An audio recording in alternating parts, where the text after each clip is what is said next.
સાલ 1591 જામનગરની ધરતી પર વાગે છે નગારા અને ગરજે છે રણભૂમિ. જામ સત્તાજી શરણે આવેલને અને ક્ષત્રિય ધર્મ પાળવા ઊભા થાય છે.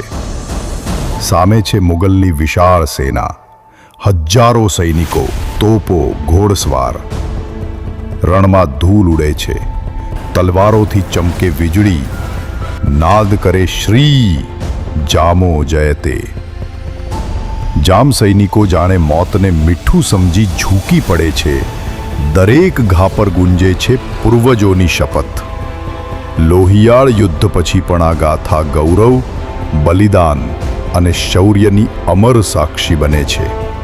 આ છે ભૂચરમોરી યુદ્ધ, જ્યાં રાજપૂત રક્તે ધરતીને લાલ કરી પણ ઇતિહાસને અમર બનાવ્યો.